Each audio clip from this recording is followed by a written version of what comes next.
Antholz. Initially we thought and hoped that it might just be today's sprint that she would miss, but she's confirmed that she's woken up with cold symptoms. Those have persisted over the last 24 hours, and she's saddened by missing this stop, but says all she can do now is focus on resting and getting back in time for the World Championships. She won in spectacular fashion in the mass start over 12.5 kilometres in Ruhpolding, Chad, at the end of last week with flawless shooting, and she started to get back into really good form after a little dip a couple of weeks ago, and so we'll miss her and her presence today. Someone who is back though is Ingrid Landmark-Tandevold, and you've got high hopes for her today. Well, yeah, I think that she's rested. She didn't go to Ruhpolding, and that might have her a little bit more ready to race than the rest of the field. You look at this as the third week of 3 straight weeks of racing, 3 to 4 races per week for each athlete, and that is a lot of racing. And I think when you have the talent of Ingrid Landmark-Tandevold and you had the time off, that you may have a slight advantage. So I have a star next to her name and an asterisk next to her name. But I think the biggest thing is that you look at the loss of Elvira Öberg today. Changes the scope of the favorites for sure. She was so fit in that last race in Ruhpolding.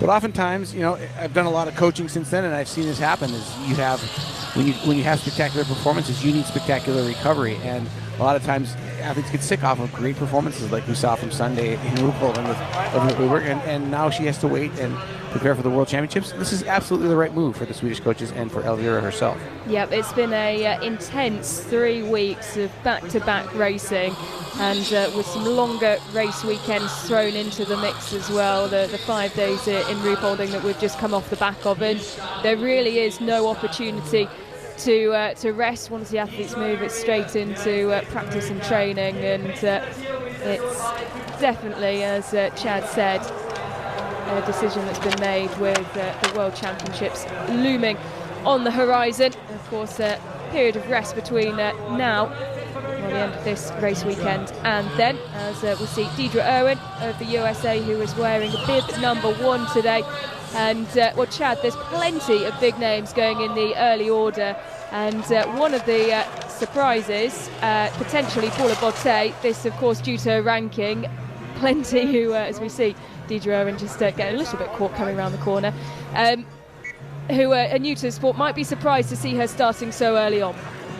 Yeah, what happens is Paula Botte, she's got a World Cup victory. As you see Deidre Irwin step into the start gate for Team USA, she's got a season best of 15th right now heading into this sprint in Antholz. She starts this field off. But Paula Botte and Ingrid Landmark-Tandevold, we think of them as contenders for the overall victory. Remember, you need to be in the top 30 overall ranking to get in those seeded groups from 16 through 30 and then 30 through 45. And neither of those athletes are in that group, so they naturally fall into this first starting group, as we see Darcy Martin of Australia also starting. So it's not terribly surprising, because Ingrid Landmark-Tandevold is holding a overall ranking of 40th in the overall standings, as is Paula Botte. Despite that victory, she's only raced in a handful of races this season. Botte has actually only raced in the last 3 races, so she hasn't accrued enough points to move into that seeded group. So they move to this first 15. They kind of become the early standards for the entire field. Natalia Kocigina in the distinctive race suit of Lithuania, wearing bib number 3 today. Her personal best was 25th in the sprint in Annecy just before the Christmas break. 10 out of 10 she shot on the day, and you can see Paula Botte, who took that very impressive victory in the sprint in Oberhof, pull up to the gate. Bib number 4 today. And Chad, well, we could see something very special indeed from the early orders. Yeah, this is obviously an athlete who can win. She won in Oberhof. This is just her 19th World Cup start. It's hard to believe that she's already got a win. But, lightning strikes twice sometimes, and she is certainly, as Marta Olsbu-Roysland said in this Norwegian media, she believes the French athletes will do well today, because most of them have been born and raised at altitude, and this is an altitude venue, so not as big of a natural adjustment for their bodies if you've grown up and lived at high altitude. Yeah, and exactly as Chad said about the point, she does have that sprint win in Oberhof. She was then 14th in the pursuit and 46th in the individual in Ruhpolding. So So hasn't accrued enough points yet to find herself in one of the seeded groups, as Deidre Owen, our first athlete through 800 metres. Nadia Moser of Canada, with number 6 today, a personal best of 23rd from the pursuit in Hochfilzen back in the 22-23 season. Coming off of solid top 30, or nearly top 30, 31st in the individual in Ruhpolding last week. That's her best finish so far this season individually. Moser makes her home in Canmore, Alberta. It's most of the Canadian team does the Olympic site from 1988, and that is one of the most beautiful spots in North America. And luckily, there's a biathlon range and a biathlon facility at that beautiful spot. But a little jealous of everybody who lives there, so I got a little jealousy with Nadia Moser. Venla Lehtinen of Finland, the 29-year-old who boasts 93% prone accuracy this season. She's been smashing personal best left, right and centre, 7th in Annecy in the pursuit. And part of that kind of rising Finnish team, but Lehtinen, the least consistent on the start order, seems to be maybe dealing with some health concerns or just not, or fatigue. Here's Biathlon coming through the 0.8 kilometer time check, just 1.3 seconds ahead of Deidre Irwin of the United States. It's a good time start for Deidre Irwin to check herself against the World Cup winner from Oberhof. Pretty competitive time for her.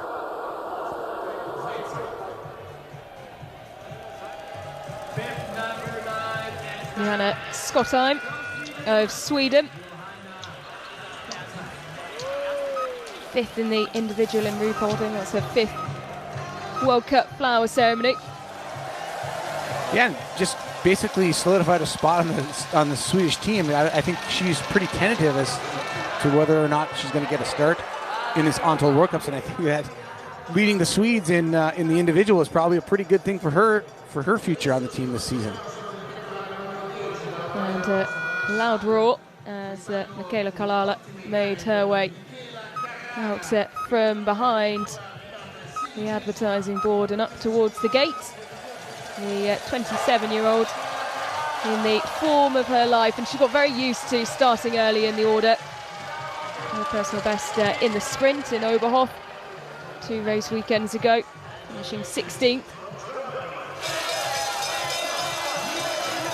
Here's a great shot of the big climb right before they head back down into the stadium. This venue is, it isn't very difficult of a course. The profiles aren't very steep. It's a great course for somebody who glides very well, who keeps their speed techniques up. This is one of the few places where you actually need to break into the climbing technique for in the V1 technique or offset. Some of the men don't even drop into this technique on this climb. So it's very much a course where you can kind of carry your speed, but it's the lack of oxygen that is a challenge.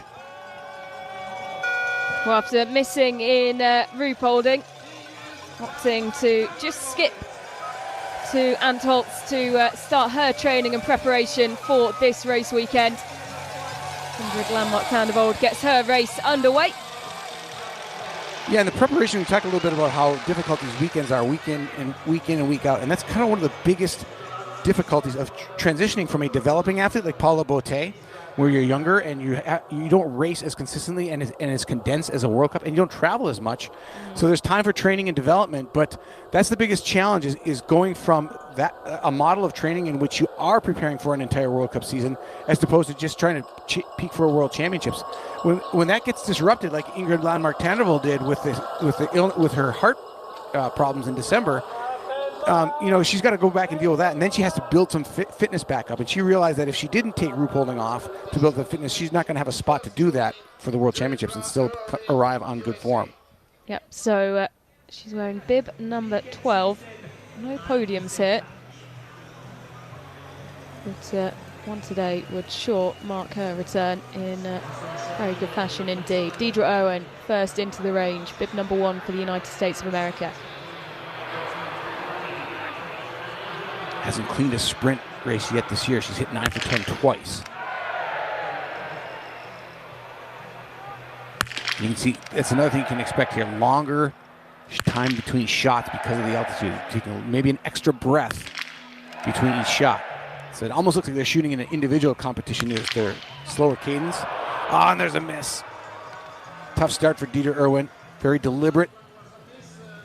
Doesn't mean you won't see people taking a chance, because you still have to be quick. I mean, you're giving away seconds when you take your time, but expect to see a few more people taking their time here compared to, say, a range like Ruhpolding. And so once around the penalty loop for Deirdre Irwin. Here is Ingrid Landmark-Dandervold. And this is the 0.8 of a kilometre mark, and she slots in 5th, 1.9 seconds behind Paula Botte. Nothing to show any concern there. She was within the 2 seconds of the first kilometre of the leader so far, Paula Botte, but you can be sure that some of the later starters in the field will come through there quicker, as Botte now comes in for her first shooting. This range, one of the big changes I've noticed from this range is they have a huge building now built on the left side, the shooter's left. That used to be wide open to the valley below, and that would have a wind coming up and down the valley, which made this a very volatile shooting range. I believe that infrastructure, as we see a miss from Botte, but that it should stabilize the shooting conditions for the Olympics and make them a little more predictable, as well as for today's competition. Botte also very deliberate. You can see very slow shooting cadences. Nobody really coming in and railing him yet, because of the thing you have to remember too is they're coming from low altitude basically for the last several weeks, coming up to a high altitude to finish off a 3 weeks of racing. It's a really tough proposition. From a coaching perspective, it's kind of like the worst possible place to put an altitude race is at the end of 3 weeks of racing. Anna Magnusson getting her race underway. As Nadia Molser of Canada pulls into the range. We can expect that the Olympics in a year's time, a little over a year's time, that the athletes will be coming in much more prepared for the altitude than they are today, because of the natural progression of this World Cup circuit. They will have a gap, time to train, pause from the World Cup to the Olympics next year, going into the Olympic Games. So while we're seeing pretty slow, deliberate shooting this year, we might see very quick shooting next year in the Olympics when the medals are on the line. Bib number 20, Anna-Maria Lampic, minus 7% skiing in comparison to the average of the field, but only 51% standing accuracy. Well, 6 skiers through now, through the first shooting, and nobody clean yet. So everybody's got, there's a one miss is the standard, as now Lucy Sharbatova comes in with a 3.2 second lead over Paula Botte into the shooting range. Sharbatova, a 79% prone shooter, which is her strong point. She's 54 standing. But a chance to take the lead here with a clean shoot. Her only podium here at the World Championships, finished 3rd in the sprint, but one miss next to her name. And she knows she can succeed here, but that miss is just a shame, because she's probably going to accrue at least one more from the standing position with her shooting percentage this year. Well, Amy Berserger, Bib 22, 3rd in the individual in Ruhpolding. Previous best before that was here in the mass start last season. That was her first top 10 finish. It's such a big confidence builder to get your first podium finish. So you see Skotheim now come in to shoot. She's 7.4 seconds in the lead over the leader after shooting one. Venla Lehtonen, who's the first one to go clean. We missed her shooting, but Lehtonen now the leader by just 3 seconds over Sharbatova. So Lehtonen not skiing very quickly. Skotheim matching the average. Everybody with a miss except Lehtonen now from Finland.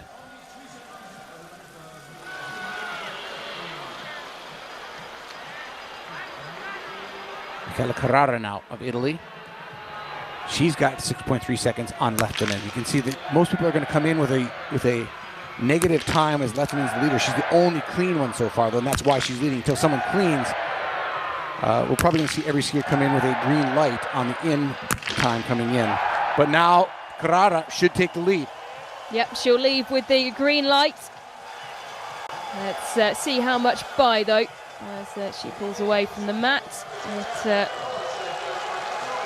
like it will be inside 5 seconds. It'll be 3.7. Michaela Carrara, the new leader after shooting one, with 11 of our 101 athletes through this point.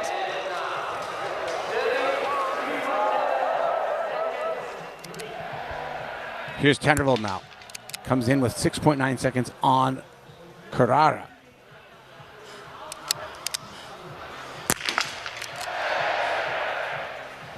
Moved her left elbow there. Don't like when athletes do that. When you lay your elbows down, you want to keep it solid and get the same position as normal, but so far she's negotiating it just fine. Got just inside 20 seconds to get to the time check to take the lead. Really slow shot. 5 seconds to the last shot, but she gets it. Yep, she does indeed. The sprint discipline winner from last season. One of her 2 discipline titles, the other being the mass start in the 2021 season. It is Elisa Gaspelan, who announced her retirement after 15 seasons on the World Cup, taking part in 2 Olympic Games and the World Championships on home snow in February will be her last. Vandervelde now the time to beat by just 0.3 of a second over Michaela Carrara. That tells me that Vandervelde's ski speed probably not what she's used to at this point. Still maybe finding her fitness coming off that training block. Here's Gasperan now trying to challenge, and she'll take the lead. And first miss for Bendica of Latvia. That's 2 now.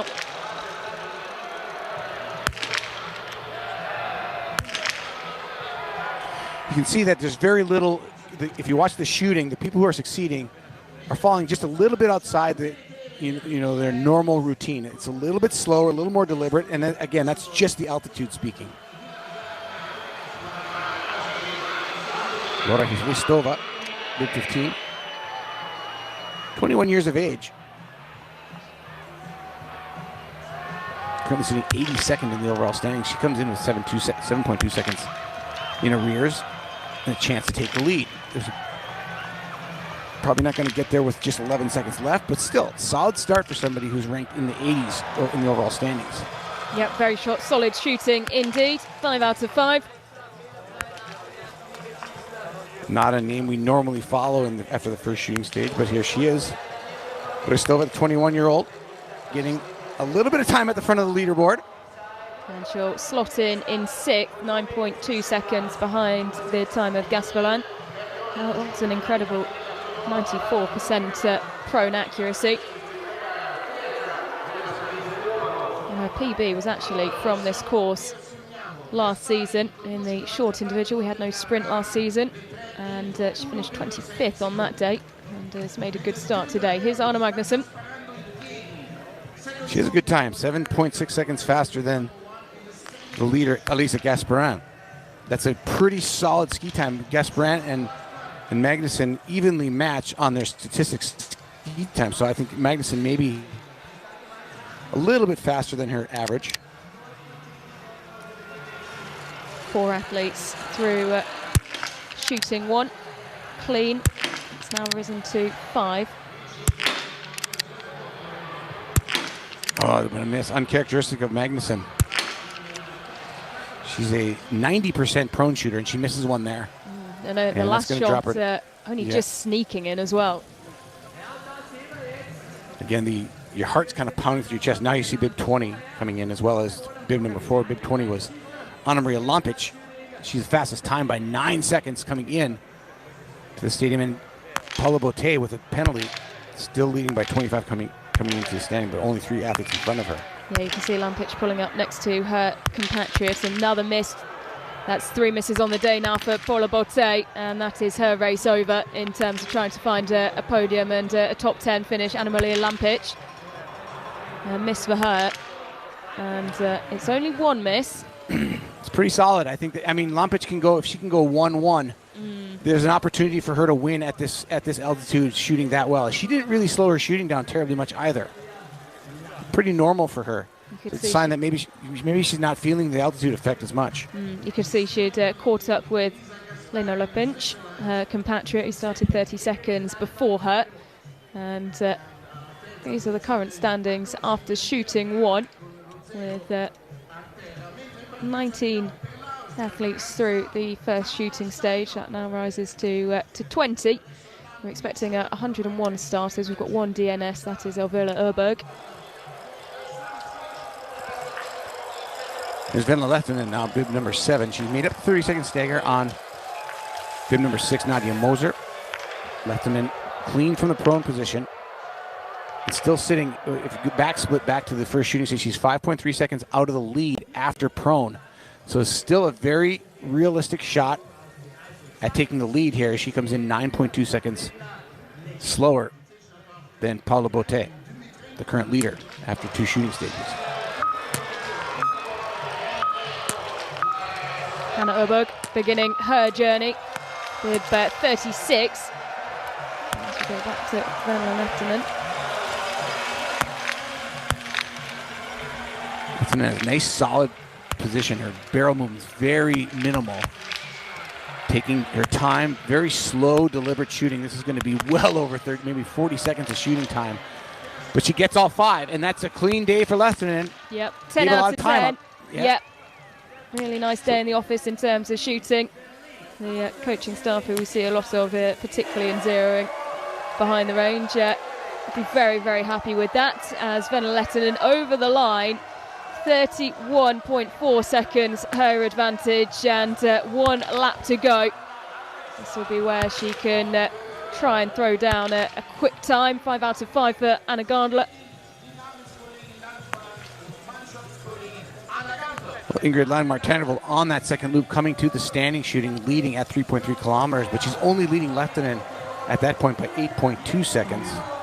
Tannerveld now comes through the 4 kilometers, and she's 11 seconds ahead of Lehtinen. So we'll keep an eye on that as Michaela Carrara is clean through one stage. But there's her first miss from the standing position. She came in with an 18-second lead over Lehtinen, but she's going to give that away now with 2 missed shots. Yep. Twice around the penalty loop, an extra 300 metres. And that advantage that she held coming into shooting 2 has tumbled away. Anna-Karin Heidenberg, the next of the Swedes to take to the snow. And, well, that is never what we want to see. A problem for Ingrid Landmark-Tannerveld. Not sure what happened, but she's carrying her rifle, which suggests that she either something gave way or she fell. Her split times coming in the shooting range, 7.2 seconds back. It's going to be interesting to see if she tries to shoot with that rifle and then hand it off and finish with a spare from the team. Each team carries a spare rifle, but it's not 0 to you. One athlete on the team usually zeros the team's spare. I'm not sure what happened here, but it's clear that something's broken. Her harness is broken on her, and she's going to try to shoot with with the harness swinging off the bottom of her rifle. So she's going to try to get the shots off. This is very rare to see in biathlon. I've not seen, and it doesn't look like she's fallen. It looks like maybe just her harness was not well attached to her rifle. That little rail right at the end of her stock on the purple part, that's where that bolt goes, and it's given way. Now what will she do? She's going to try to ask for some help. Maybe get it. Oh, she's going to finish with the team spare. I think this is the smartest thing to do. She's got a spare. She's going to finish with. You have to finish with a rifle. Doesn't have to be the rifle you started with, but you have to finish with the one on her back. So she's done her shooting. We'll ski up the penalty loop. But a tough day at the office for Ingrid Landmark-Tannerveld. That was well done in terms of the chaos that has created. Yeah, a good recovery. A miss for Elisa Gaspalan.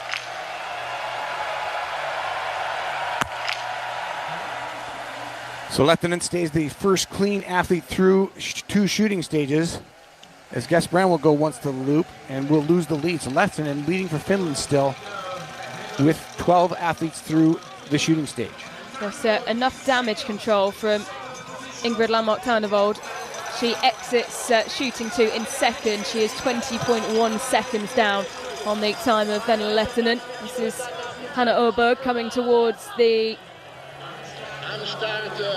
through the first, one of the first time checks for her. There we go. It's 1.5 kilometres. As she slots into third, and the red and yellow bib of Franziska Ploys, and a large German contingent, as you can see in the crowd. Anna-Maria Lampic just flying through that 1.5 kilometer mark on the first lap. She's 10 seconds clear of Hannah Öberg, but Hannah Öberg still sitting in third, just behind Polina Bartowska-Fialkova. Here's Hristova now, who we saw in the first shooting stage. She goes 9 for 10, solid performance for her. And Anna-Maria Lampic as well, up to 4 kilometres, is, as you rightly say, Chad, she's flying, and she's more than skied off that penalty loop. Lampic now the leader at 4 kilometers. Despite a penalty loop, is now Anna Gantler cleans for Austria, which we haven't seen. She is leading Lampic by 8 seconds at 3.3 kilometers, and after shooting 1, Julia Jima in there as well. We haven't seen her either, but Lampic taking time out of everybody out on the course. Nice shooting by Kamila Cuk now. Comes in with a 13.6 lead. I think this is going to be a new leader for Poland. Yep, no doubt about that. She's got plenty of time to reach the time check, and it will be a significant lead as well. Take a look at the clock as she goes past the red signage. It's 19.3 seconds that she leads over Venla Lehtinen. Here's Anna Magnusson. We saw Justine Brossard-Boucher getting her race underway as well. Tofsa Fialkova in for her first prone shoots. It's a miss, so 2 on the day now for Anna Magnusson. Big day for Kamila Cuk potentially here. She hasn't had her best finish is 6th, but that was way back in 2019 as we see Paulina Batoska-Fialkova, who was skiing very fast. Starts the day with 2 misses though, so a little bit too fast on the skis. Here is the compelling story. Can the Slovenian knock down some standing targets? She's got a big lead, 17.4 seconds over Lehtinen. Well, the biggest draw of the day, no doubt, for Dorothea Viler. 2 misses now, though, for Anna-Maria Lampic in this standing shoot. And that's well, just too many. Race over. Yep, far too many. She's fast, but she's not that fast. So 3 times around the loop, that'll add a minute plus, about a minute 20, minute 15, minute 20 of skiing penalty loops for her. She should still have a solid performance to set her up for the pursuit competition, but here is Hanna Öberg now. She comes in just 0.2 seconds behind the lead time of Anna Gantler, who's on a flyer for Austria right now. She's clean. Time to beat 7:05.7, that of Gantler on the top of your split board. 16.4 seconds, pretty quick. This is a pretty quick cadence compared to what we've seen from everybody else at altitude. Hanna Öberg looking really good, and she's 5 for 5. Still going to be tight, but she's on with the shooting and the skiing. Yeah, it will be very close indeed. I don't think she'll have enough to take the lead, or maybe she will. It will be 9/10 of a second that she takes the lead from Anna Gantler of Austria. So with her sister sitting on the sidelines, Hanna Öberg's finding the fitness. Here is the finish now of Venla Lehtinen. The first time we've seen anybody ski up this hill and around the shooting range to finish in Antholz. It's a new feature and borrowed from the Holmenkollen venue in Oslo, which will be the final stop of this World Cup season. And this built especially for the Olympic Games. Bulletproof glass there, obviously, as the athletes are still shooting in that direction. But Venla Lehtinen, you can see she's tired, but she's giving it everything. Has 22 seconds at 6.5 kilometers. Will it be more or less at the finish line? Well, she'll round the corner and down that short descent and towards the line. You can see it there. That's Kocagina, who's just come over the line, bib number 3, and it's a final push from Venla Lehtinen, who will take the lead with 4 athletes over the line. 9.2 seconds, clean shooting on the day, and she continues to show her good form and improvements, even though you know that time won't stand for very long.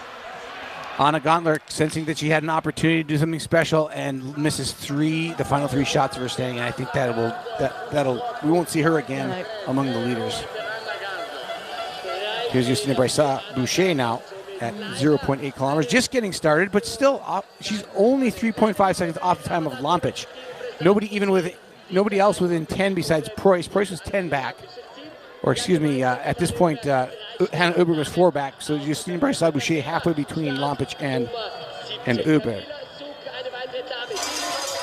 But this is the surprise of the day. Kamila Cuk, best performance ever, 6th place back in 2019.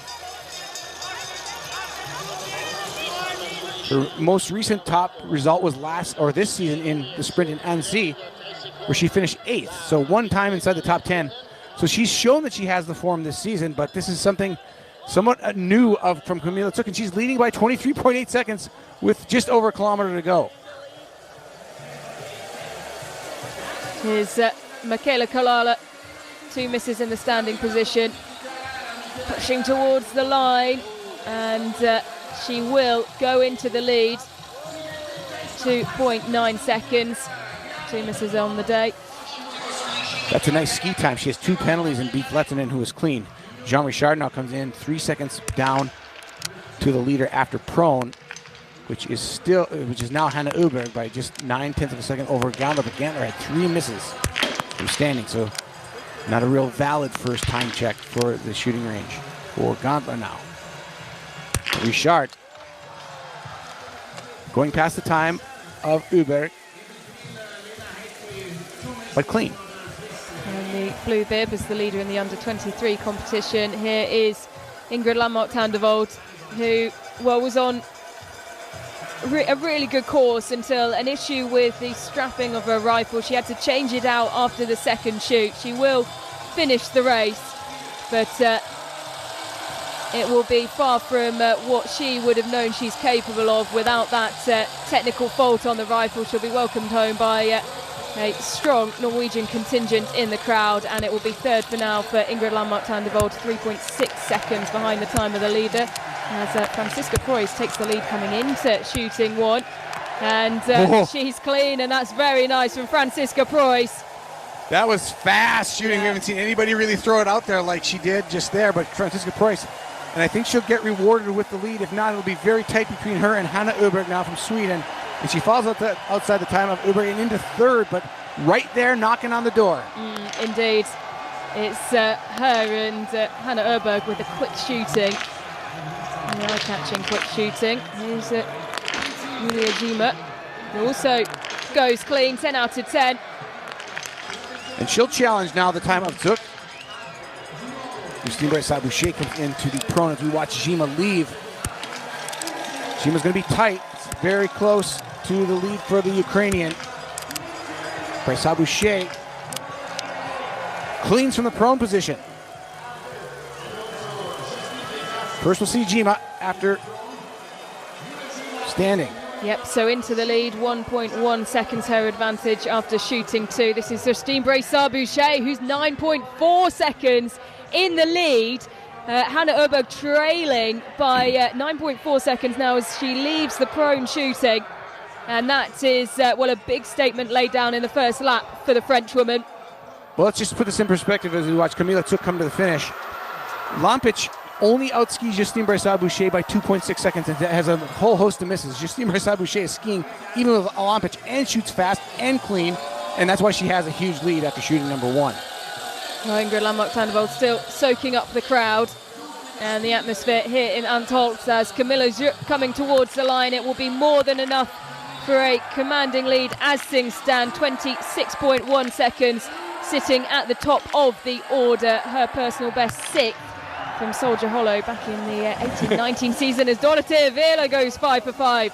There's too much to handle here. We got to keep our thoughts tight because every second something's changing here. Dorothea Vila, she's probably not going to take the lead here, but I think that if you look at the speed with which Vera skied the first loop, it's immensely fast for her compared to the rest of the season. She's just 6.7 seconds back of Bressard-Boucher, who has been out skiing her all season by much more than that. Well, this could be, and it will be, her last visit here in the World Cup circuit. She'll, of course, have her sights set on competing here at the Olympics next year. Lou Jean Monod. 3.9 seconds, no advantage coming in. Looking for that famous Jean Monod focus.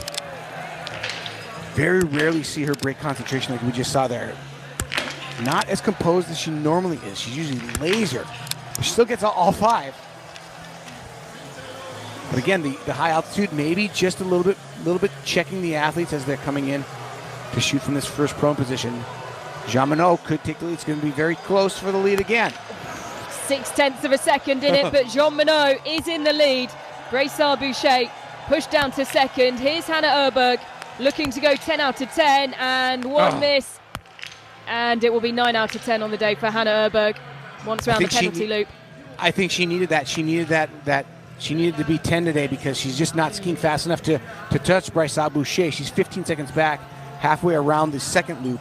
Here's we're watching Amy Beserga, and this is Beserga behind Lampic. Lampic too many penalties to really figure into it today. But Beserga trying to take the lead over Zuk of Poland. It's funny, I call these races from Antholz for all these years where they didn't go around the range. I had a pretty good idea where they needed to be to take the lead. Now it's completely new territory for me. Well, she has 20 seconds to get to the line, and well, you imagine that will be more than enough to bump Camilla Zook down. It will be plenty. She's over the line, 12.6 seconds. Amy Beserga into the lead after taking her first World Cup podium, third in the individual in Ruhpolding. This is Kristina Dimitrenko. Goes into sixth, clean on the day. So she's just a second and a half off of Venla Lehtinen, who also shot clean. They're the only two. They are sitting in fourth and sixth. And Beserga currently leading Camilla Zook at the finish. Both of them clean, 12.6 separating the Swiss woman from the pole. Likely to be supplanted by somebody. Hannah Öberg with a miss now from shooting number 2. Back out on course. Jima out on course, coming towards the finish line. She's in a near deadlock tie with Camilla Zook the whole way. And here she is, putting a little time on her. Yep, 2.3 seconds as she goes through 6.5 kilometers. So just 1 kilometer left for Julia Jima. Yeah, she's going the right way on Zook, but not in massive strides. She's only gained a second on her since the shooting range. And the range falling quiet. Julia Simone. What's her time going to be coming into the shooting range? She is 15 seconds shy. So as we've seen all season, Julia Simone, her shooting performance and her ski performance dropping just a little bit. She's 7% worse on the shooting range right now than she was this time last year. And she's going to need to hit targets because her ski time is not in the mix. It's 15 seconds off the pace of the leaders.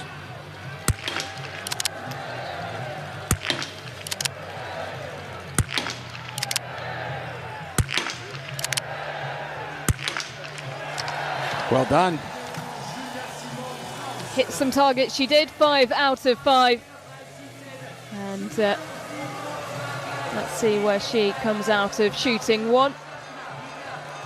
In third, 7.3 seconds, and it's quickly back to Jean Richard, the blue bib, who has come in for her standing shoot. Simone took 8 seconds out of the leader, Lou Jean Monod, on that shooting range. So that's significant. She's tied with Dorothy Öberg after prone. Now Richard goes clean. Look at that, 10 out of 10 for Jean Richard. Her maiden podium last weekend. And could she be on course to go back-to-back, and if not, secure a first victory? Let's take a look at the time. She will be our new leader. And, well, she'll need to throw down a big final lap with those who are behind her. But 8.1 seconds. Jean Richard, well, what good form this is. Hannah Öberg with a miss, the first with a miss in the standing. She's 5th after standing with 12.6 seconds in arrears. And she might be able to make that up over the final 2.5 kilometer loop with the way she's skiing. Here is Preuss now as Lotte Lee comes to the finish. Oh, it's quick from Franziska Preuss. It's very quick indeed, and it's clean. Franziska Preuss. That is spectacular. When you're wearing the yellow and the red bib and the race is this tight, that's what you've got to do to win. And she's showing that she is almost unconscious out there, just doing what she needs to do to be the winner. It seems so second nature for Franziska Preuss, who puts that blip in Oberhof well behind her. There is Jima now coming to the line. She's trying to take down the time of Amy Beserga. Meanwhile, split at shooting number 2 as Preuss leads by 12.9 seconds over Jean Richard. Brassard Boucher has a miss, and she's got 2. That won't be enough for Brassard Boucher. Preuss now trying to hold off late chargers. She's got Jean Richard where she wants her at almost 13 seconds, just a tick under that. And Jima loses time. He comes into second. So Jima had the lead at the last time check in the downhill into the range and climb into the stadium. Lost her aggregate 4 seconds to drop into second place. Amy Beserga still at the top of the leaderboard, and she's got to be pinching herself. Could she get another podium this year? Still looking for late chargers. Here's one of them. Ocean Michelin, bib 62. but she's not quite on the time of the leaders coming in. And likely not going to shoot as fast as Julia Simon did. Vela as well in for her final shoot, 3 out of 3. Oh! Miss for Vera. She needed that hit. She knew that Preuss was clean. And a miss for Ocean Michelon as well. Vera was the last one to win the sprint competition contested here. That was 2 years ago. They had an individual last year in the World Cup, so last sprint winner, she went 0-0 to win by 2.8 seconds in a tight one. Yeah, spectacular here as well, and that Home World Championships, so dominant.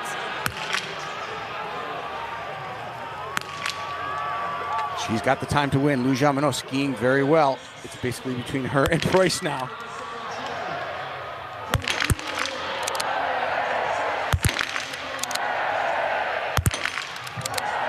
Looking good for Jean Monod. New leader. Yep, very good indeed. Selina Glotienne as well. Well, she goes 5 for 5 her first visit, but she's 15 seconds off the pace in shooting one. She'll leave with Lou Jean Monod behind her, and of course further behind her on the tracks as well. And look at that advantage. Once again, Lou Jean Monod dominant, and 21.3 seconds ahead of Franziska Preuss. Just one time round the 2.5 kilometer loop to go. Here's Jean Richard. And Jean Richard looking very good coming out of shooting two, trailing Jima. But Jima. yeah, here she is at 12.3 seconds ahead of the time of Julia Jima, and looking on course for another podium. Here's Hannah Öberg now, 9 for 10 on the day. It's not going to even be enough to take down Beserga.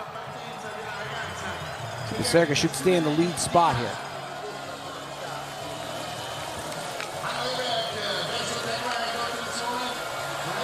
Going to fall behind Jima as well, and might get took by the line moving to third. It's going to be very tight. Yeah, she's going to get it in the third spot. So into third for now, but with the times we've seen elsewhere on the course, it won't be for long. Here's Idaline. First shoot, 13.7 seconds down. Lou Jean Monod, the fastest time after prone. Lean, going to be in the picture though, but she's going to need to be perfect on the shooting range to even have consideration of a podium finish. Klementic in the breakout.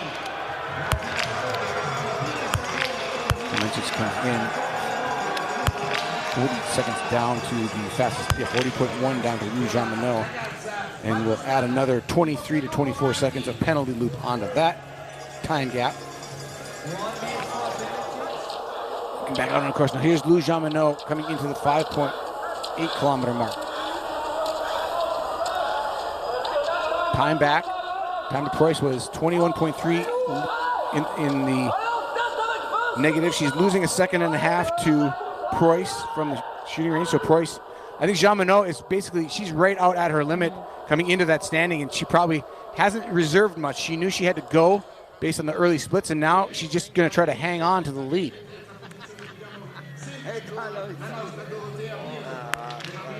Julia Simon shooting two, just inside 20 seconds down on the time of her compatriot Lou Jean Monod. It's going to have to be spectacular. It's going to have to be clean and very quick on the shooting range to take some time out, and that wastes her a couple seconds. You need to almost be a pristine shooting performance, and already it's less than that. Yep. And getting worse.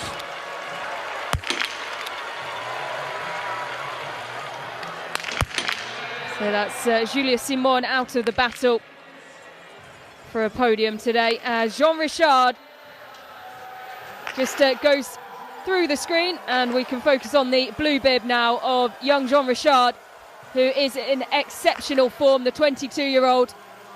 And you can see she's still having to work incredibly hard. Her first podium on the World Cup circuit in Ruhpolding last weekend, coming third in the mass start. She comes so close to finding her way onto the podiums before that. 4th in the mass start in Annecy, 4th in the pursuit that weekend as well. And surely this will be enough for Jean Richard to go back-to-back podiums, 7.2 seconds. That is going to be hard to beat in terms of the 3rd spot. But we'll have to wait and see if it will be enough. She's got Dorothea Vera, though, who's flying out on the final lap. Actually making a little bit of time on Franziska Preuss. Both of them losing time to Lou Jean-Monod. Lou Jean-Monod is having perhaps her best ski performance of the season in Antholz in this sprint. Here's Preuss to the finish now. Yep, Franziska Preuss, who has well and truly put that blip from Oberhof behind her. She can soak up the atmosphere. So many German flags. As she comes across the line, 24.2 seconds her advantage at this point, leading Jean Richard, who will try and cling on for a podium position here. And Franziska Preuss, the yellow bib, and you can see it split with the red, indicating the sprint leader in exceptional form. Here's Anastasia Kuzmina, the 3-time Olympic champion. Starts with a miss, though. 40 years of age now, coming back from a retirement and deciding to come back to biathlon. She's languished mostly on the IBU Cup since her return, but has recently rejoined the Slovakian team on the World Cup and showing signs, but not at the top of the order. She's struggling a little bit with the cadence necessary to maintain a chance at the victory. 8 for 10 on the day. Should be about a midfield finish for Kuzmina. Here is Justine Brassard-Boucher, 2 misses in the standing position, and well, that puts an end to her podium hopes.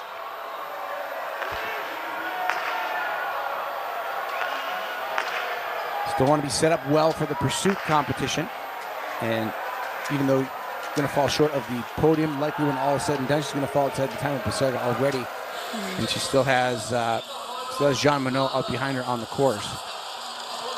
But a solid performance by Bruce. If you consider she's got 2 penalties, she's still time-wise in a fairly decent proximity to clean shooting Lou Jean-Monod. But Jean-Monod is having an outlier on the skis today. Yep, someone else who is Dorothea Vera, who Absolutely. is on course for a podium finish now. It will be heartbreak once again for Jean Richard, who, as things stand, we expect to see her pushed down to 4th place with Lou Jean-Monod and Dorothea Vera, who is over the line in 2nd.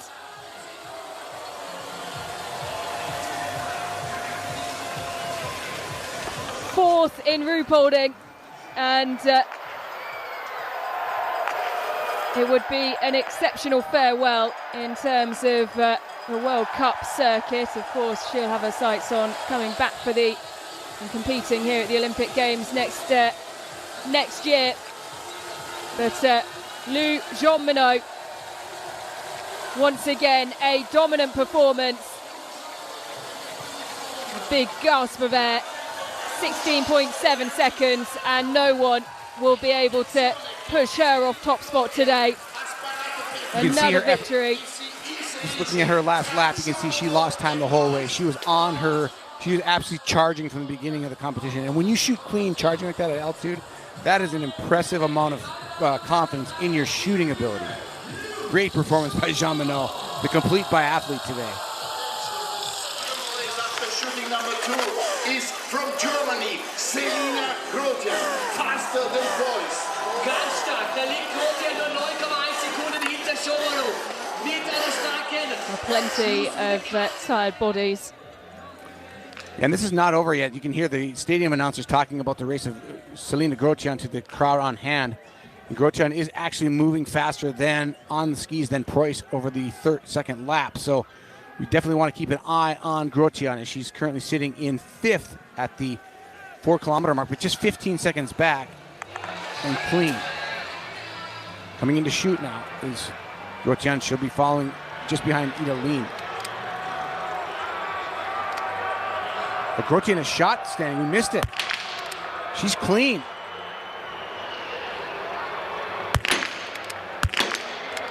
Grotjean has moved into second now. You see her time there, 9.1 seconds back. So throw her name into the mix. And Ital, though, 2 misses. That's going to dash her hopes, and she resettles. And this is her Achilles heel in the sport. If Ital could figure out the standing position, she could be a competitor day in and day out. 3 misses already. Martin Kickout. Inside the top 10 for now. But as Chad rightly points, we missed her shooting on the feed, but Selina Glossian is through clean. 10 out of 10, and she's up into second. So hopes of a podium for Dorothea Vilar are starting to fade. Grotjean 13 seconds ahead of Preuss and 18 seconds ahead of Vera with just over 1.5 kilometers to go. There's Julie Simon now coming with 1 miss on the day. Not going to take down her teammate Jean Monod. Likely not going to get on the podium either. She, at the last time check, she was sitting in 6th with everybody, with the favorites through, with Grotjean through.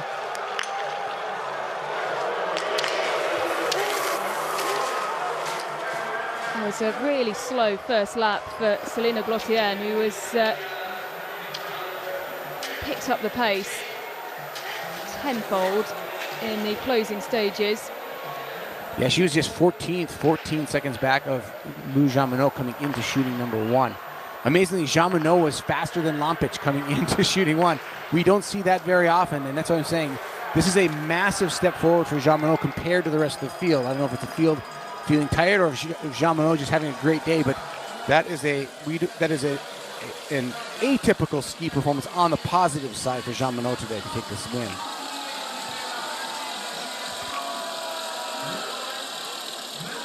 Julia Simon, 38 seconds back, over the line in 4th. And we can't quite gift wrap this for Jean Monod yet. Just 7.6 seconds. Grotjean gained 2 seconds on Jean Monod. Came up to 7.6. Now she's 7 seconds back, so she's taken 6/10, but she's not eating into the time that Lou Jean Monod enough yet to say that she could take the win. But it's possible. Mostly downhill from here. Take a right-hand turn on this course, get into a tuck, recover, and then one last climb into the stadium around that shooting range and into the finish. Can she get 7 seconds in a kilometer? That's the question. Well, that would it would be a huge surprise, and it would be a huge performance from Selina Glossian, who already has 1 victory to her name this season, winning the mass start in Annecy. Jean Monod looking like she'd laid down enough of an advantage to hold on to top spot in a fashion similar to what she did in the individual in Ruhpolding, but it has been eaten away by the young German. 7 seconds was the gap at 6.5 kilometers. 7.5 kilometer event. It's mostly downhill. Very hard to make time on downhills unless you're absolutely spectacular at them and can work them and find ways to find speed. Here's Ella Halverson now for Sweden. 9 for 10 on the day. Halverson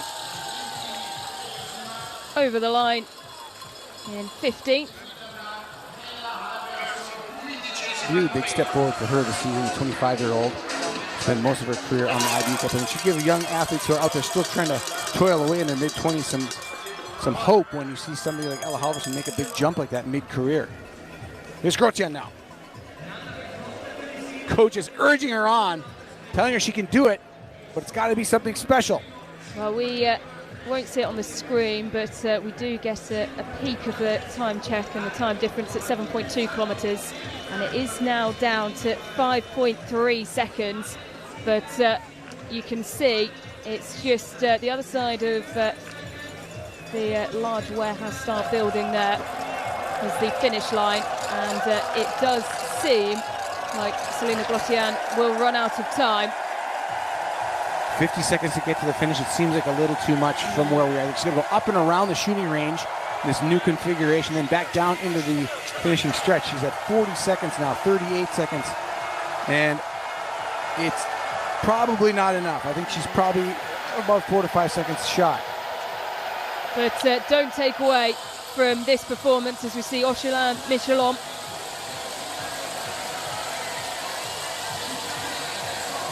Grotjean started a minute behind Michelon.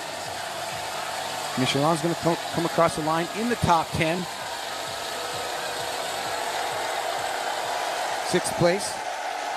Another solid performance. She just keeps rolling.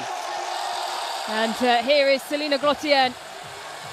As you see the time of Lou Jean Monod fly past, she will be inside the time of Franziska Preuss though, and she will have given Lou Jean Monod a scare there, managing to cut the deficit to 7.2 seconds, and it will be 2nd place for Selina Grotjean. A 2nd World Cup podium. And a pat on the back from her teammate Sophia Schneider. And there are the intermediate results. Lou Jean Monod holding on for another victory. Dorothea Viera with I would say a little bit of a breakout performance on her skis this season. And I think you can expect that. She knows this course like the back of her hand. She's lived here. She grew up as a youth athlete. She's trained her whole life on this venue. And so there's just something a little bit special about coming home. And I think we saw that a little bit, that's something special in her ski experience today. A 5th win of the season for Lou Jean Monod. And her first sprint win of the season as well.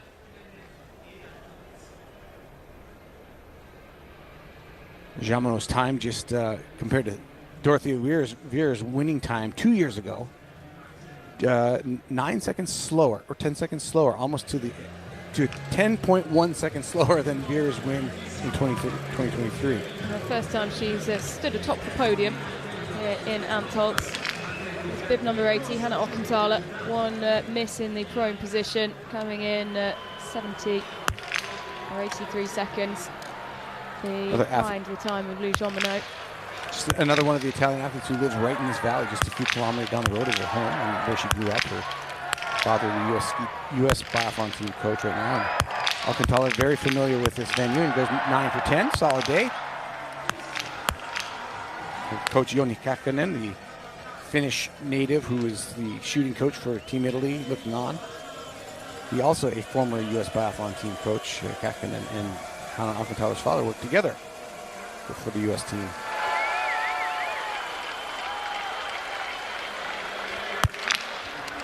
Ockenthaler moves into 28th, and Martina Tarbucci in 82 out of 101 serves. Good for her. Really good clean shooting for Martina Tarbucci. 24 years of age. Her best finish is 41st. She's well inside that.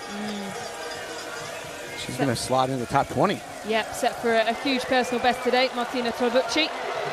And will be roared home on home soil.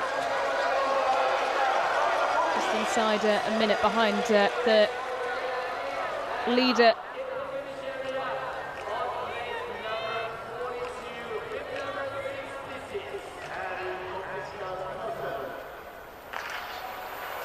Izzy Deline, 3 misses and just struggling in that standing position still. It'll be outside of the top 40.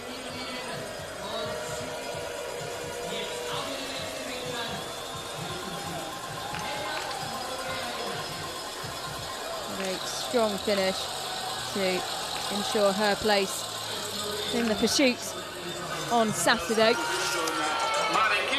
Yeah, if you're the French team, you're feeling pretty good right now. You've got 1st, 5th, 6th, 7th with inside of a month to the World Championships. If you're Norway, you're a little bit concerned. You've got Ingrid Landmark Canada in the top spot with asterisk next to her number. I'm sure that has something to do. Oh, excuse me. Maren Kierkegaard in the top spot in 12th. Ingrid Landmark Canada in 21st at the finish right now. And Norton and Lean just coming across the line at 46 and 47. So the Norwegians, they're going to need to do a little soul searching as to how they approach the upcoming World Championships, because they're a little in a difficult spot right now. across the board, they've lacked consistency. With some real highs, but some real lows as well, as Hannah Ockenthaler with one miss goes into 29th. 93 seconds behind Lou Jean-Monod.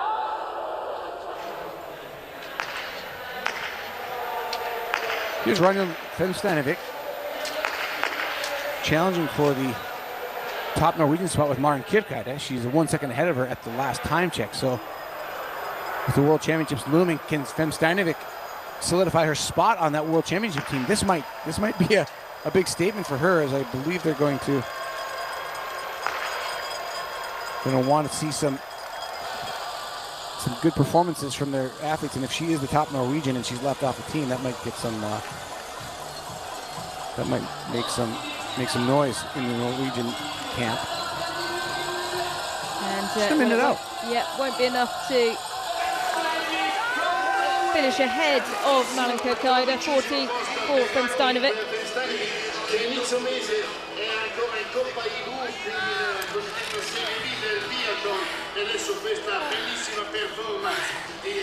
Smiling away from Rodden.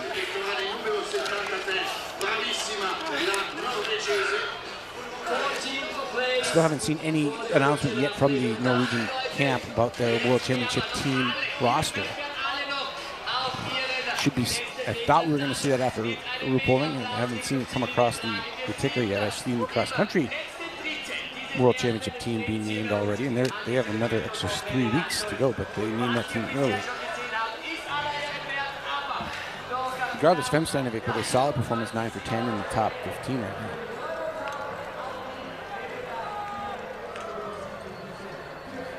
So winding down this field of 101 competitors, Lou Jean-Monod with a spectacular ski performance as well as perfect shooting. I mean, when you ski nearly the fastest, if not the fastest, and you shoot perfectly and quickly, you're going to win a Biathlon World Cup. Of course, total time right now, Lampic the edge on the course time by just 1/10 of a second over Lou Jean-Monod. If you look at the actual statistics, she came into this, Jean-Monod ranked 4th on the ski time so far this season, but 2.4% slower than Lampic. So she erased a 2.4% ski time. Either that or Lampic dropped a 2.4% slower ski time today. Anyway, it slices Jean-Monod with an outsized performance on the skis today, coupled with clean shooting, puts her at the top of the leaderboard by 7.2 seconds over Selina Grotian. But Grotian also skiing at a much faster rate than she's used to or statistically shown this season. Not even registering in the top 10.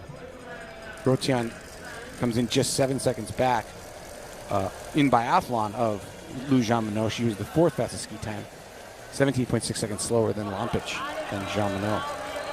This is Martina Trabucci, who will need to really rally over this. Well, she's inside now the final kilometre.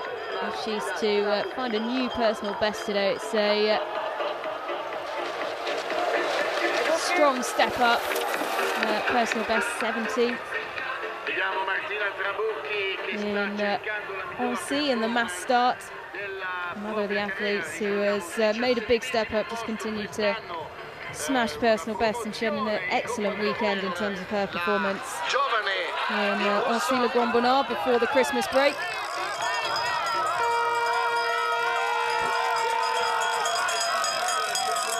Watching those ski statistics is really kind of critical as to form an opinion of where somebody is with their best and peak form. You look at somebody like Grotian, a sign that she's timing things pretty well coming into the World Championships, as this is the final stop, and she's skiing faster than she has all season long in this sprint event and nearly takes the win on a great ski performance and clean shooting, and that should give her a lot of confidence as they train for the World Championships after this Antholz weekend. Great shot of that Olympic Stadium for next year.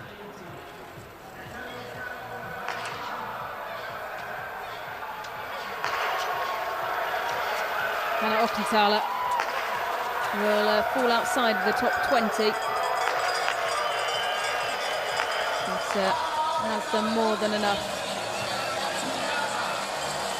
to secure her place in the pursuit.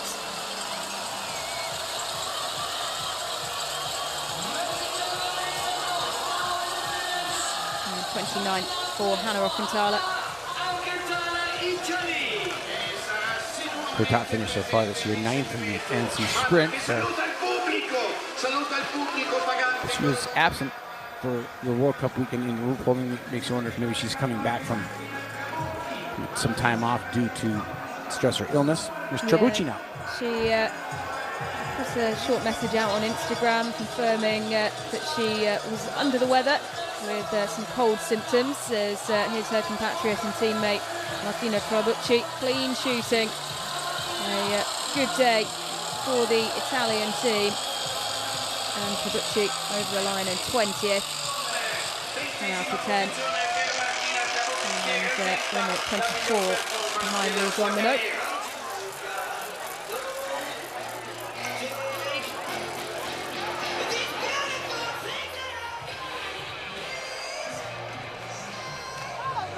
So 82 finishers now. Trabucci just shy of her personal best, 17th place was her top finish in the mass start earlier this season. And see, she's having a breakout season in which she's had her 3 best perform, now her 4 best performances of her career this season. But Louise Romano doing it the best. And with Elvira Öberg out, puts a little more distance between herself and the Swede in the overall World Cup standings. And inches a little, just ever so slightly closer to Franziska Preuss, who she was trailing by 142 points today coming in for the overall yellow bib. Yep, she'd have been very grateful to see Selina Glottien slot into that second place, just taking a few of the points away from Franziska Preuss, and the advantage still away of the leading German. Well, for her efforts, if this stands, which it should, Glottien will get, Jean Monod will get 90 points for her efforts today, while if Preuss stays in third, she'll receive 65 points, a difference of 25 points. So that 142 drops down to 117, the gap between Preuss today and Jean Monod at the end of the day. And there is nobody really showing any signs of moving into the top 50 at this point with athletes still on the course. So you can pretty much chalk those statistics up and jot them down and rely on them. Second to last, or final starter on the day, Maria Zdravkova of Bulgaria, her personal best 46th. She's doing better than that. She's clean on the day, and she's going to be inside the top 30, it looks like. That's a big day for her. She's 20 years of age, so still a junior. And having to do it from well back in fib 101. Looks like she's overtaken at least one athlete ahead of her starting shooting range. You see the final starters coming through here. Bib 98 in there is United States Chloe Levens. Bib 97. Konstantina Charlon Pivot of Greece in the light blue suit.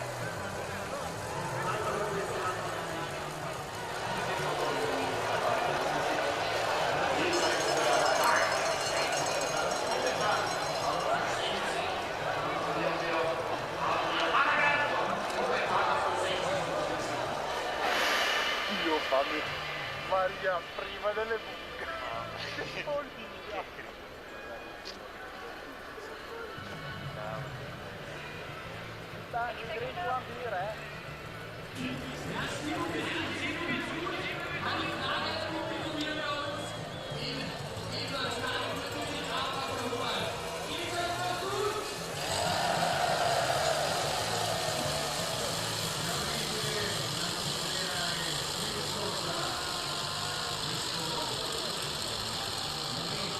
So just taking a look back down the results, of course, 7.2 second win for Lou Jean Monod. Selina Glottien with a well, exceptional final lap to put herself into second, and Franziska Klois rounding out the podium.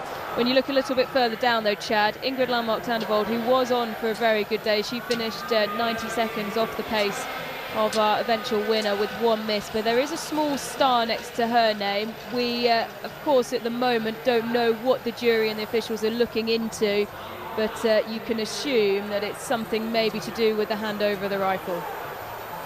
Yeah, it's hard to say. I didn't see anything with the pictures we saw as we see Margie Fried come to the finish with Team USA. I didn't see anything that would warrant a disqualification from my point of view, but we saw a very limited picture of what happened. Her harness came off the rifle. I don't know if it came from the fall. Those harnesses need to be fastened to the stock of the rifle, and it looked like it's very easy to maybe not tighten it enough or have something go wrong with the hardware.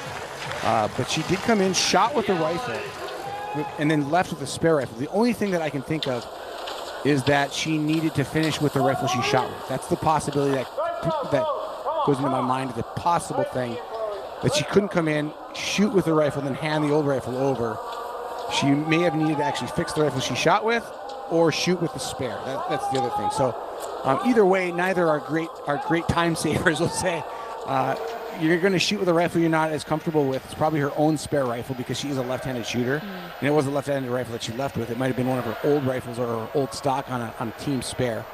But that's the only thing, and I got to be honest, I'm not on top of the rule as to whether you need to finish with a rifle you shot with. I would assume that wouldn't be the case, because if she fell after she shot and had to come into the finish, you would either have to carry that rifle in or get another one. So I think that will be obviously be decided by the jury. I'm not entirely going to assert that one or the other is correct, and there may be a rule that I'm overlooking here, but well, it does. Unfortunate. It does look like in the latest results of 90 athletes, so the 101 over the line, of course, one DNS as well, that being Elvira Öberg, that the asterisk has now been removed. So we will do a bit of digging, and we will try and find out as to what the conversations were and what the question marks were around the finish of Ingrid Landmark-Tandervold, who came across the line, was dropped down now to 23rd. But it doesn't look like she was handed any time penalty. A lot of times when you see an asterisk, there's something, you can get a 2-minute penalty for a multitude of things. Missing a penalty loop will add a time penalty to it. She didn't do that. There's clearly something with the rifle that they need to review. And when they put an asterisk, it doesn't mean that she's necessarily in trouble. It just means that they are reviewing it. And now it looks like the review is over, and she takes 23rd spot. So our final athlete still out and around the course.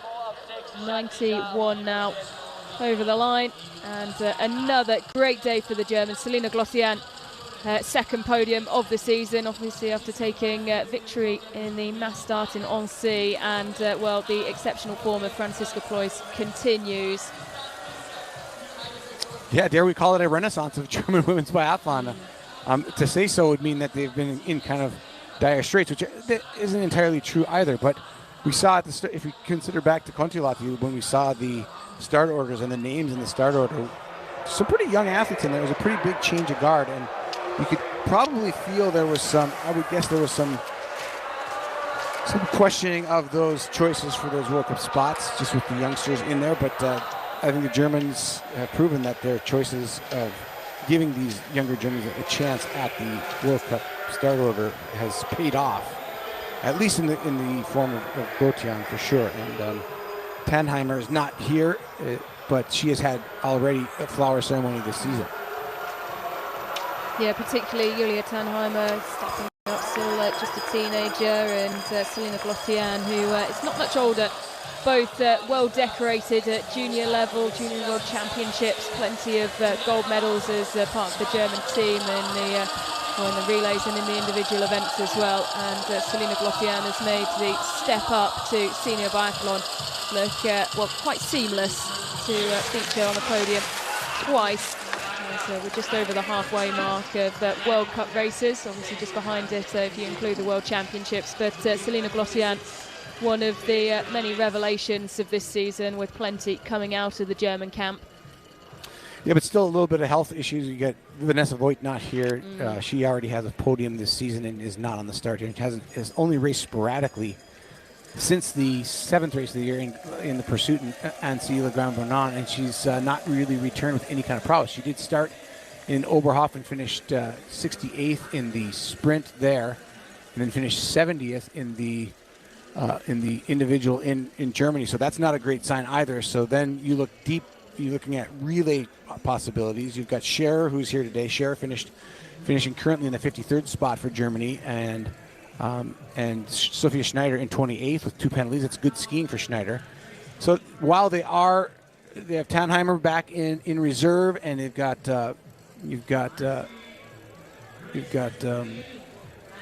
Vanessa Voigt kind of on injured reserve list right now. The depth still isn't there to weather a big bout of sickness for the team. So it is good for Germany, but you're in second and third right now. But there is a little bit of a lack of depth right now, and some question marks as to who's going to fill in those relay efforts for the Germans in Lenzerheide.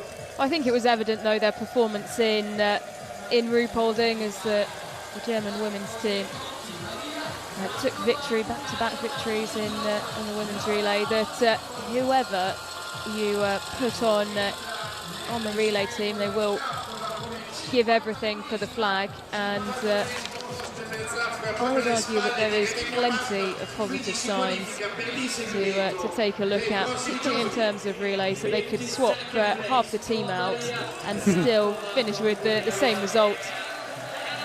Yeah, I think that's true. I think that the point is right now there's not a lot of depth behind today. Yeah.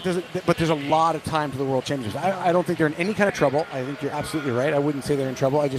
There are question marks right now at the moment, and I think probably the coaching staff probably has a good strategy to how to float the Germans into those World Championships, because they're going to have to. If you look at the top 10 right now, or even the top 6, 3 of the top 6 are French at the finish line.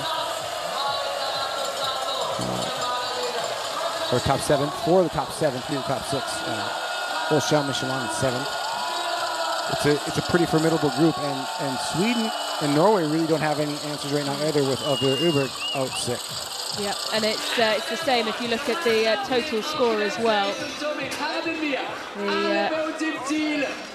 Before today, France had 5 in the top 10, and their under 23s as well performing very well. As we can take a look at the results, and Lou Jean-Monod, another victory to cut the gap ever so slightly to Franziska Preuss in the overall standings. Lou Jean-Monod, when she's focused, she is so hard to beat, and it was 7.2 seconds. The gap that back to Selina Glossienne, who finishes on the podium for the 2nd time this season, an exceptional final lap, while Franziska Preuss was pushed down to 3rd. Dorothea Wieler finishing once again just off the podium alongside Julia Simon and Jean Richard, and well, that rounds out the flower ceremony with Ocean Michelon finishing just off it, and Amy Beserger as well, another good day in the office to finish 8th, shooting 10 out of 10.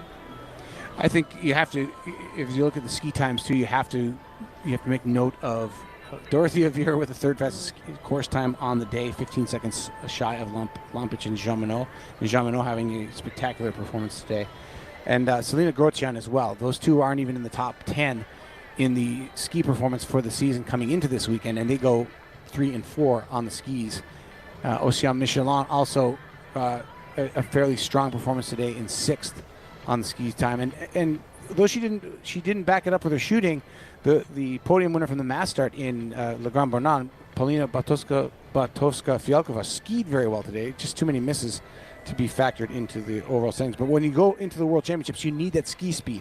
You need to see that you can do that. And this is a good weekend for those people to get some confidence that their ski speed is coming around to where they want to be for the World Championships. And those are some outsized performances that I think are worth focusing on today, is Vera Grotjean particularly. Down the other end of the spectrum, you have Suvi Minkkinen, who won't race in the pursuit, and Chad, that has to be one of the shocks. 2 misses, but the ski speed not there today to make up those misses. And well, that is a real surprise after how consistent she's been this season. But then I suppose you'll make the argument that particularly in a breakout season, you can't continue that form for the whole season long.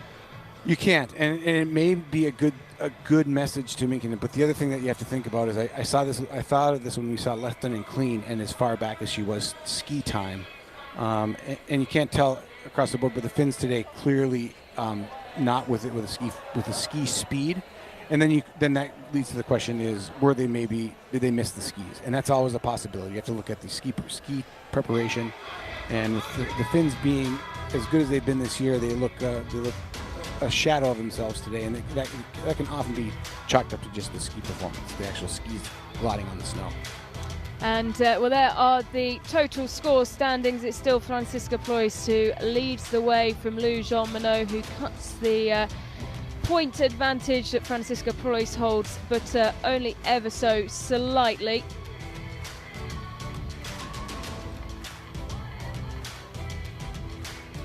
Minkinen drops the spot from 4th to 5th with that. It's the first race this year that she's been out of the points, or really been out of the top tier of the event, and will get a double whammy for falling outside the top 60. So that's a painful day for the Finn. Yep, she's replaced in 4th by Jean Richard, the under 23 bib holder, the blue bib. Elvira Öberg, despite not competing, holds on to 3rd. She's 100 points ahead of Jean Richard, as you say, Chad. Sylvia Minkinen dropping down to 5th, Julia Simon in 6th, and Oceane Michelon, who will have her eyes on taking the blue bib off the back of Jean Richard. She sits in 7th, and great to see we have 4 under 23s in the top 10. 26 points separating now Jean Richard and Oceane Michelon, and right behind her, just another 7 points back, so 8 points back, is Selina Grotian of Germany. So they're all the top 3 U23s, all in the top 8. And it's 117 points, the advantage that Franziska Preuss holds over Lou Jean Monod.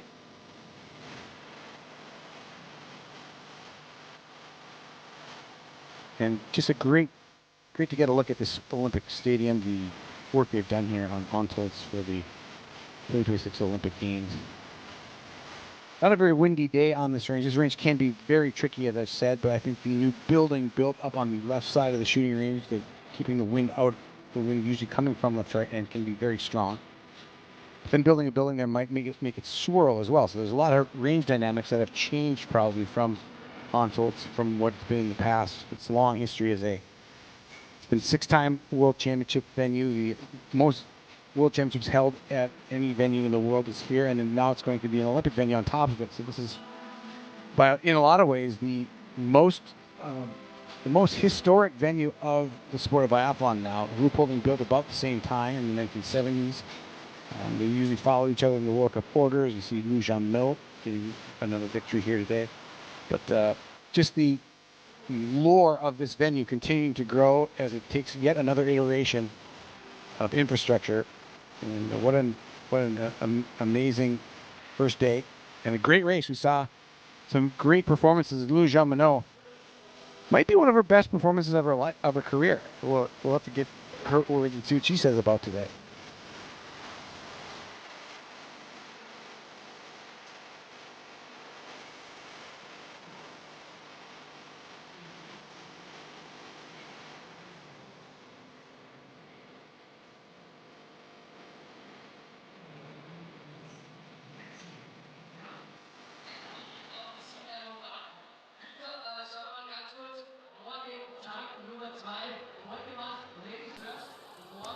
Lou, congratulations. It's the first sprint victory of your season. Perfect 10 out of 10. Second fastest ski time. I mean, what's better than this? Nothing, I suppose. Maybe first ski time. This was my main goal today, to do a great sprint because I wasn't able to do something great since the beginning of the season. So doing a 10 out of 10 was the main thing, and doing it with a good ski time is really cool. So what was the focus to make sure that this fantastic result could come? I was trying to be a bit more aggressive than in RuPolding about the shooting because I think I was a bit like a defensive mood. So yeah, my coach told me it's more attack, and I think it worked a bit. It definitely worked well. How did you cope with the altitude so well? We trained a lot on altitude this summer, and this is something we kind of used to because it's kind of normal to go on the training camps in altitude, so it's okay for me. Well, congratulations. Thanks. Well, Chad saying exactly what we expected. The French woman, Lou Jean-Monod, who you can see is up into third now with that victory in the sprint, her first sprint win of the season. Just more adapted and more prepared for the altitude. Absolutely, and I mean, she's just got that in her DNA because she was born and raised at a higher altitude than most of the other athletes in the field. But I think what's really important to point out this year is that when Lou Jean-Monod hits the podium, she hits the top spot. She has 5 podiums this season, 5 victories, no second or third place finishes. So when she's good, she's the best. Secondly, she's done it in all disciplines except the mass start. She's 2 pursuit wins, now an individual win, and now a sprint win today. She's just got to. She can prove that she can do it all with a mass start victory, which she's going to have to wait for the World Championships because it's a pursuit here this week and a relay left. So her next mass start chance to prove that she can do it in every discipline is going to be at the World Championships, and there's nothing bigger than that except the Olympic Games.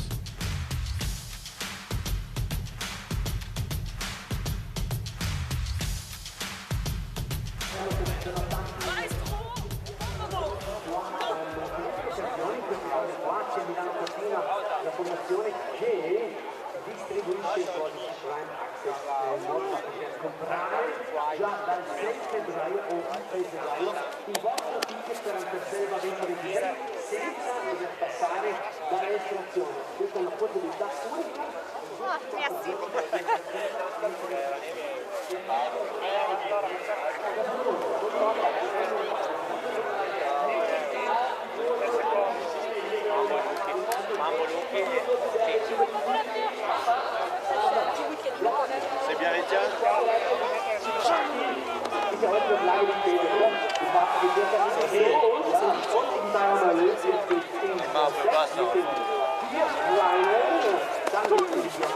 Il y a beaucoup qui s'énervent.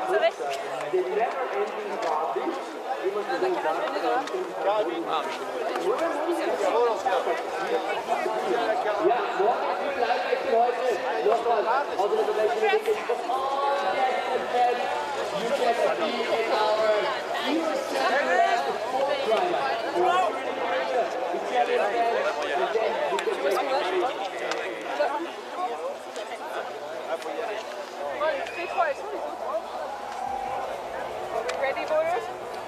1, 2, 3, 4.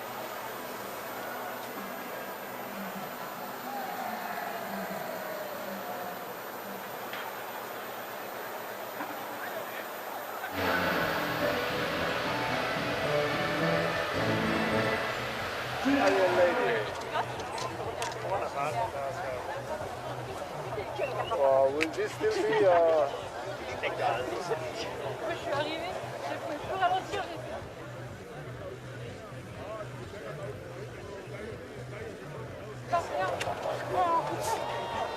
Ich sag immer, wenn ich nicht geschissen gehe, das ist das Beste bei der.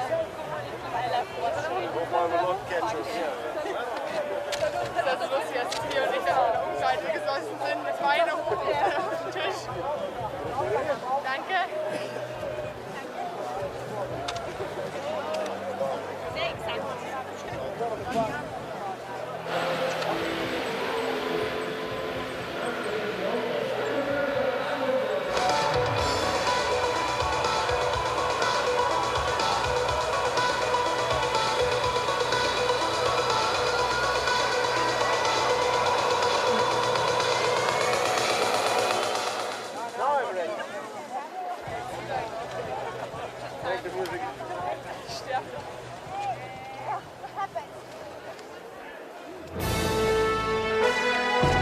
So our first flower ceremony of the weekend here in Antholz, and once again for the 5th time this season, Lou Jean-Monod who leads out the athletes. Elvira having her bib adjusted, not quite enough for a podium finish today. At one point it looked set to the podium, first podium in quite some while for Elvira. But as in Ruhpolding, just off it today, 4th place. Representative and the sport legend of the alpine skiing, Alberto Tomba. On 3rd place. Great Olympic champion Alberto Tomba handing out the medals today. And a 8th podium of the season for Franziska Preuss. At Blitz on home soil in Oberhof, looking long behind her now. She is back to her best and keeps her lead at the top of the overall standings. Will hold on to that yellow bib.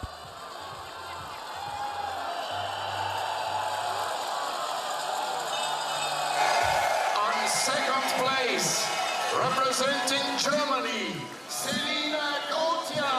And a 2nd podium for Selina Gautier. A huge German contingent in the crowd, and they are very happy to see 2 Germans on the podium. The great form continuing from this German team as we fly towards the World Championships next month in Lenzerheide. Natalie Saunter, Olympic biathlete from just down the valley in Toblach, handing out the flowers as well. And Alberto Tomba, as I said earlier, the 1988 Olympic champion in the slalom for Italy. Great legend in the sport. Winner of the sprint competition, representing France, Lou Jean-Monod. Lou Jean-Monod does it again.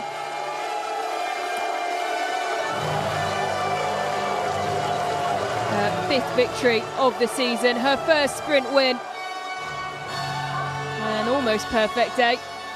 2nd in terms of ski time, but perfect shooting. Yeah, she's just the complete biathlete right now. You look at even before this win today, she has not been the top skier, and she almost was today, very close, just 1/10 of a second off, and I think that's what she was alluding to, but she is at the top of her game right now, and this is a good time to be as you head into the World Championships in a month's time. 117 points separating her from Franziska Preuss, the woman to the right of her. 4th place, representing Italy, In the overall standings, and Elvira, 5th place, not enough for a first podium since Ostersund in the 22-23 season. 6th place, representing France, Jean-Richard. It's a good positioning for Elvira for the pursuit on Saturday. Jean-Richard also in hunt of back-to-back podiums, and once again came close to it today. She rounds out the flower ceremony with Julia Simon.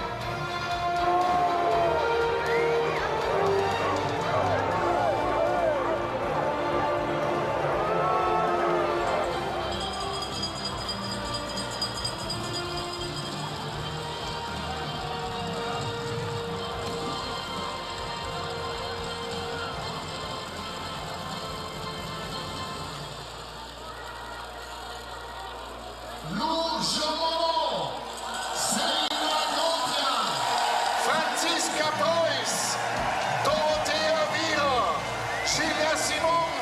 So your podium here for the first day of action in Antholz. Lou Jean-Monod adding yet another victory to her name this season. And a big smile on the face of the Frenchwoman, who will lead out the pursuit on Saturday.